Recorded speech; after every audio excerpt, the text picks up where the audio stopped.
আসসালামু আলাইকুম রহমতুল্লাহি ওবরকাতুহু। সম্মানিত দর্শক, রাষ্ট্রপতি জনাব শাহাবুদ্দিন চুপ্পুর সঙ্গে আমাদের প্রধান উপদেষ্টা ডক্টর মোহাম্মদ ইউনূসের যে মনস্তাত্ত্বিক দূরত্ব এবং সেই দূরত্বের ভয়াবহতা সম্পর্কে আমরা কম বেশি সবাই জানি। তাদের মধ্যে কি হয়েছে সেটা আমরা জানি না। আপাত দৃষ্টিতে আমরা যেটা দেখলাম সেটা হলো যে জুলাই আগস্ট গণঅভ্যুত্থানের পর যখন ডক্টর মোহাম্মদ ইউনূস সরকারের অভিষেক হলো, সেক্ষেত্রে শাহাবুদ্দিন চুপ্পু তিনি সরকারের অনুগত রাষ্ট্রপতি রূপে তিনি সকলের শপথ বাক্য পাঠ করালেন এবং যতটা অপমানিত হওয়া যায়, যতটা লাঞ্ছিত হওয়া যায়, ঠিক ততটা অপমানিত লাঞ্ছিত হয়ে তিনি অনেকগুলো বিষয় মুখ বুজে সহ্য করলেন। বিভিন্ন দূতাবাস থেকে তার ছবি সরিয়ে ফেলা হলো। তাকে বঙ্গভবন থেকে বের করার জন্য মবের সৃষ্টি করা হলো। অকথ্য, অশ্লীল, অশ্রাব্য ভাষায় তাকে গালাগাল দেওয়া হলো এবং তিনি চুপ থাকলেন। এরপর যেটা হলো যে তিনি বিদেশে যেতে চাইলেন। তাকে তো বিদেশে যেতে দেওয়া হলোই না, বরং বিদেশ থেকে রাষ্ট্রপতির বরাবরে যে কয়েকটি চিঠি এসেছিল, সেই চিঠিগুলো তাকে হস্তান্তর করা হয়নি। তার প্রেস এবং মিডিয়া দেখার জন্য বাংলাদেশের যে রাষ্ট্রীয় কালচার আছে, সেই কালচার অনুযায়ী সেই যে কোনো ঘটনা, অর্থাৎ একজন রাষ্ট্রদূত যাবেন, তার নিকট দেখা করবেন, বঙ্গভবনে যারা যাবেন, সেই বিষয়গুলো সংবাদ মাধ্যমে জানানোর জন্য রাষ্ট্রপতির একটা প্রেস উইংস ছিল। এটাকে উইথড্র করে নিয়ে যাওয়া হয়েছে, ফলে আসলে উনি ওখানে কার্যত গৃহবন্দী অবস্থায় আছেন। এই জিনিসগুলো কেন হলো, কী কারণে হলো এবং রাষ্ট্রপতি চুপ্পুর দোষ কী? আওয়ামী লীগ জমানাতে তাকে নিয়োগ দেওয়া হয়েছিল এবং তিনি মনে প্রাণে একজন আওয়ামী লীগের। শেখ হাসিনার প্রতি তার আনুগত্য সীমাহীন। তো এটা তো সবাই জানে। তাই যদি হতো তাহলে জুলাই আগস্ট বিপ্লবের পরে সবাইকে পরিবর্তন করা হলো, রাষ্ট্রপতিকেও তো আসলে পরিবর্তন করে দেওয়া উচিত ছিল।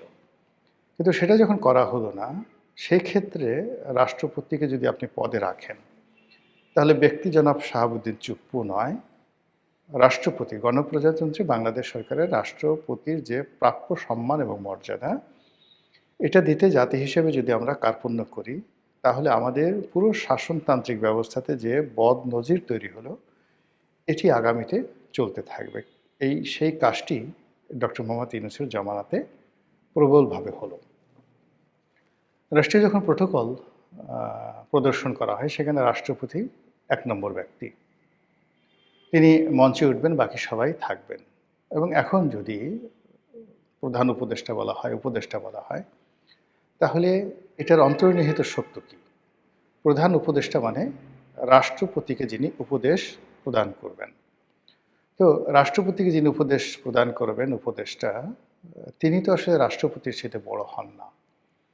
এবং আমাদের দেশে যে সরকার ব্যবস্থা, পার্লামেন্টারি ফর্ম অফ গভর্নমেন্ট, এখানে প্রধানমন্ত্রী সরকারের এক্সিকিউটিভ প্রধান। কিন্তু তা সত্ত্বেও তিনি যখন বিদেশে যাবেন, বিদেশ থেকে এসে রাষ্ট্রপতির সঙ্গে দেখা করবেন এবং আরও রাষ্ট্রের যে সকল প্রোটোকল রয়েছে, যেমন ধরুন দুর্নীতি দমন commission, auditor general office, supreme court, তারা স্বাভাবিকভাবেই একটা বাৎসরিক বিভিন্ন উপলক্ষে রাষ্ট্রপতির সঙ্গে দেখা করেন এবং একটা প্রতিবেদন দাখিল করেন। তো এই কাজগুলো ছাড়াও রাষ্ট্রপতি পদাধিকার বলে বাংলাদেশের সকল বিশ্ববিদ্যালয়গুলোর চ্যান্সেলর। ফলে সেই সকল বিশ্ববিদ্যালয়ের যে সমাবর্তন অনুষ্ঠান, সেখানে তাকে দাওয়াত করা হয় এবং তিনি নিজে যান, অথবা সমাবর্তনে কে অতিথি হবেন সেটা অনেক ক্ষেত্রে তিনি বলে দেন, অথবা তিনি অপারগতা প্রকাশ করলে বিশ্ববিদ্যালয়ের যে সিন্ডিকেট রয়েছে তারা অন্য কাউকে প্রধান অতিথি হিসেবে সেখানে বরণ করে নেন। কিন্তু এখানে প্রথম অগ্রাধিকার হলো রাষ্ট্রপতির। আমাদের দেশে গত ১৫ মাসে এই যে রাষ্ট্রপতির যে ইনহ্যারেন্ট পাওয়ার, বিশ্ববিদ্যালয়গুলোতে গিয়ে তিনি সমাবর্তন অনুষ্ঠানে বক্তৃতা দিবেন, সেটি হয়নি। দ্বিতীয়ত হলো যে সামরিক বাহিনীর অনেকগুলো অনুষ্ঠান থাকে, সেই অনুষ্ঠানের কিছু অনুষ্ঠানের নামই আছে রাষ্ট্রপতির কুচকাওয়াজ অনুষ্ঠান। তো যেখানে রাষ্ট্রপতির কুচকাওয়াজ অনুষ্ঠান হবে সেখানে রাষ্ট্রপতি প্রধান অতিথি থাকবেন, তিনি উপস্থিত হবেন, এটাই স্বাভাবিক। এ সকল অনুষ্ঠানে রাষ্ট্রপতিকে যেতে দেওয়া হয়নি, বাধা তৈরি করা হয়েছে। আমাদের দেশে প্রতি বছর ১৬ ডিসেম্বর তারিখে যে ন্যাশনাল প্যারেড গ্রাউন্ডে সকল বাহিনীগুলোর প্যারেড প্রদর্শন করা হয়, সেখানেও রাষ্ট্রপতি প্রধান অতিথি থাকেন, তিনি সালাম গ্রহণ করেন। গত ২ বছরে সেটি করা হয়নি। সবাই ধরে নিয়েছেন যে ডক্টর মোহাম্মদ ইউনূস তিনি রাষ্ট্রপতির এই কর্তৃত্ব মানতে চান না। ইউনূস সাহেব মঞ্চে বসে থাকবেন বা মঞ্চে উঠতে পারবেন না, তিনি দর্শক সারিতে বসে থাকবেন আর মঞ্চে দাঁড়িয়ে সালাম গ্রহণ করবেন রাষ্ট্রপতি। এটা দেখতে ডক্টর মোহাম্মদ ইউনূসের জন্য ভীষণ রকম বিরক্তিকর। ফলে এই জিনিসগুলো হয়নি। আর আমরা ধরে নিয়েছি যেহেতু এটা একটা ডক্টর ইউনূসের জমানা, আগে যেভাবে শেখ হাসিনার কথা মতো সব কিছু হতো, এখন ডক্টর মোহাম্মদ ইউনূসের কথা মতো সব কিছু হবে, এটাই স্বাভাবিক। কাজেই ডক্টর মোহাম্মদ ইউনূস যতদিন ক্ষমতায় আছেন ততদিন জনাব শাহাবুদ্দিন চুপ্পু তাকে বঙ্গভবনে চুপচাপ থাকতে হবে এবং যত অপমান, লাঞ্ছনা, গঞ্জনা যা কিছু রয়েছে সেটা হাসি মুখে মেনে নিতে হবে এবং সরকারের পক্ষ থেকে যে সকল কাগজ যাবে, পত্র যাবে, দলিল যাবে, দস্তাবেজ যাবে, তিনি কোনো রকম প্রশ্ন না করে সেগুলো দস্তখত করে দিবেন। এটা যখন স্বাভাবিক, ঠিক সেই সময়টাতে আমরা দেখলাম যে বঙ্গভবনের সানাই নহবত আবার বেজে উঠল। বঙ্গভবনের যে আলোক উজ্জ্বল যে বর্ণচ্ছটা, সেটা আবার নতুনভাবে যাকে বলা হয় সারা বাংলাদেশে আভা বিতরণ করলো। আর সেই ঘটনাটা ঘটল বাংলাদেশের নতুন প্রধান বিচারপতি তার অভিষেক বা শপথ গ্রহণ অনুষ্ঠানকে উপলক্ষ করে। আপনারা জানেন যে আমাদের দেশের প্রধান বিচারপতি অত্যন্ত গুরুত্বপূর্ণ ব্যক্তি। আর এইবার যিনি প্রধান বিচারপতি হয়েছেন তিনি আরও অনেক কারণে গুরুত্বপূর্ণ। তার একটা বর্ণাঢ্য ক্যারিয়ার আছে এবং তার বাবা বাংলাদেশের খুব নামকরা একজন বিচারপতি ছিলেন, জাস্টিস আব্দুর রহমান চৌধুরী। আমার সৌভাগ্য হয়েছিল তার সঙ্গে অনেক দিন একত্রে কাজ করার। আমাদের একটা সাংস্কৃতিক সংগঠন আছে, মানে আমি আগে খুব অ্যাক্টিভ ছিলাম, এখন অতটা অ্যাক্টিভ নেই, কিন্তু যখন আমি কলেজে পড়তাম তখন সেই সংগঠনটির সঙ্গে আমি খুব যাকে বলা হয় ওতপ্রোতভাবে জড়িত ছিলাম বিশ্ববিদ্যালয় জীবন পর্যন্ত, টানা ৬-৭ বছর। সেই সংগঠনটির নাম হলো তমুদ্দুন মজলিস।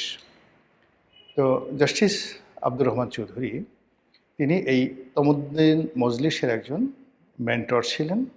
আর তিনি যখন ছাত্র ছিলেন তখন সেই ৫০-এর দশকে প্রিন্সিপাল আবুল কাসেমের জমানাতে তিনি আমারই মতো একজন কর্মী ছিলেন তমুদ্দুন মজলিসের, এবং সেই কথা বলে তিনি গর্ব অনুভব করতেন।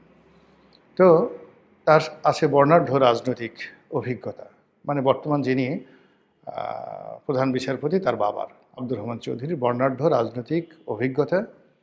তিনি আইনজীবী হিসেবে খুবই প্রমিনেন্ট ছিলেন, বিচারপতি রূপে খুবই প্রমিনেন্ট ছিলেন, এবং সবচেয়ে বড় কথা হলো তিনি একজন ভাষা সৈনিক ছিলেন। ৫২ ভাষা আন্দোলনের একজন অগ্রগামী নেতা ছিলেন এবং ওই সময়টাতে সম্ভবত তিনি ডাকসুরও নেতা ছিলেন। খুব উঁচু বংশের লোক, গায়ের রং, চেহারা ছিল দেখলেই আপনার কাছে মনে হবে যে এরা আমাদের মতো অর্ডিনারি বাঙালি নন। তো সেই ভদ্রলোকের সন্তান এখন বাংলাদেশের প্রধান বিচারপতির ছেলে বিচারপতি।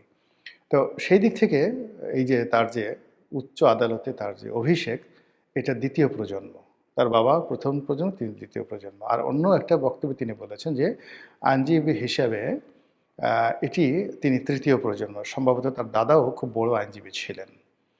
তিনি বিচারপতি হননি কিন্তু আইনজীবী ছিলেন। তো তৃতীয় প্রজন্মের আইনজীবী আর দ্বিতীয় প্রজন্মের বিচারপতি। আর মাশাআল্লাহ তার যে চেহারা ছিল তার বাবার মতোই অসম্ভব সুন্দর। এবং আমার মানে আরও ভালো লাগছে যে আমি ঢাকা বিশ্ববিদ্যালয়ের যে ডিপার্টমেন্টের ছাত্র ছিলাম আইন বিভাগের, বর্তমান বিচারপতি সেই বিভাগেরই অগ্রজ বড় ভাই। তো এই মানুষটির অভিষেক অনুষ্ঠান হলো বঙ্গভবনে, এবং সেই বঙ্গভবনের অনুষ্ঠান উপলক্ষে বাংলাদেশের যে গত ১৬-১৭ মাস ধরে যে কোর্স অফ অ্যাকশন বঙ্গভবন কেন্দ্রিক কোর্স অফ অ্যাকশন এটি রীতিমতো উল্টে গেল। আমরা দেখলাম যে প্রধান বিচারপতির অভিষেক উপলক্ষে সেখানে যাকে বলা হয় রাষ্ট্রপতি, যেখানে মেহমানে আজিম, মেন্টর, প্রধান ব্যক্তি, রাষ্ট্রের কর্তা ব্যক্তি, এটাকে মেনে নিয়ে ডক্টর মোহাম্মদ ইউনূস সেখানে উপস্থিত হলেন। যথারীতি তিনি শপথ বাক্য পাঠ করলেন। তিনি সম্মুখ সারিতে, দর্শক সারিতে বসে রইলেন। যখন জাতীয় সঙ্গীত হলো, মানে বঙ্গভবনের যে নর্মাল প্রোটোকলগুলো হলো, সেই প্রোটোকলে তিনি অর্থাৎ রাষ্ট্রপতি একেবারে অন্য সময়গুলোতে তার গুড ডেজে যেভাবে তিনি দায়িত্ব পালন করতেন ওইভাবে দায়িত্ব পালন করলেন। আর একজন অনুগত প্রধান উপদেষ্টা রূপে ডক্টর মোহাম্মদ ইউনূসের যেভাবে আনুগত্য দেখানো দরকার ছিল ঠিক সেইভাবেই তিনি আনুগত্যটা দেখালেন। এখন প্রশ্ন হলো যে হঠাৎ করে ডক্টর মোহাম্মদ ইউনূসের কী হলো? তিনি এখানে কেন গেলেন? না গেলে কি হতো? বা তিনি এখানে কেন গেলেন? এই প্রশ্নের জবাবের উপরে আগামী ২ মাস ২.৫ মাসের রাজনীতির যে ভবিষ্যৎ এটা নির্ভর করবে।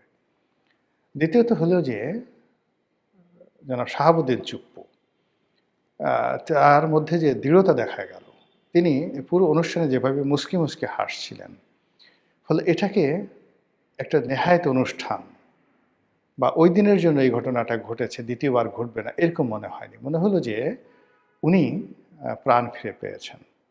এবং বঙ্গভবন যেভাবে সাজানো হয়েছে, যেভাবে পানির ফোয়ারাগুলো সেখানে যাকে বলা হয় সেই উৎসরিত করছিল, ফোয়ারা রূপে পানি যেভাবে ছিটাচ্ছিল, ওখানে যারা মেহমান ছিলেন, উপস্থিত ছিলেন, সব মিলিয়ে মনে হচ্ছে যে বঙ্গভবনের যে ক্ষমতা, সেই ক্ষমতা নড়াচড়া করছে। বঙ্গভবনের ক্ষমতা নতুনভাবে বিকশিত হচ্ছে এবং বঙ্গভবনে যারা কর্তা ব্যক্তি রয়েছেন তাদের সকলের মানচিত্র, চোখের মানচিত্র, মুখের মানচিত্র, অভিব্যক্তি সব কিছুর মধ্যে একটা নতুন আভা আমি দেখতে পেয়েছি সেই অনুষ্ঠানে। যারা সামরিক কর্মকর্তা ছিলেন, বেসামরিক কর্মকর্তা ছিলেন, যারা আর্দারলি ছিলেন, মিডিয়াতে বা মানে ভিডিওতে যে তাদের যে বডি ল্যাঙ্গুয়েজ আমি দেখেছি, মনে হচ্ছে যে তাদের মধ্যে নতুন একটা সাড়া পড়ে গেছে। হঠাৎ করে এটা কেন হলো? এটা কি তারেক রহমান সাহেবের বাংলাদেশে আসার কারণে? এটি কি একটা নতুন গণতন্ত্রের যে অভিযাত্রা সেটির কারণে? সামনে একটা ইলেকশন আসছে, সেই ইলেকশনের পরেও প্রথা অনুযায়ী রাষ্ট্রপতি আরও কিছুদিন থাকবেন এবং ইলেকশনের যেদিন মানে নতুন সরকার শপথ নেবে সেদিনই ডক্টর মোহাম্মদ ইউনূসের ক্ষমতা শেষ। এই কারণে? নাকি অন্য কিছু? যা কিনা আরও গভীর, যা কিনা আরও সুদূর প্রসারী। আল্লাহই ভবিষ্যৎ ভালো জানেন। আমাদের জন্য যেটি ভালো সেটিই যেন হয়। আসসালামু আলাইকুম ওয়া রাহমাতুল্লাহি ওয়া বারাকাতুহু।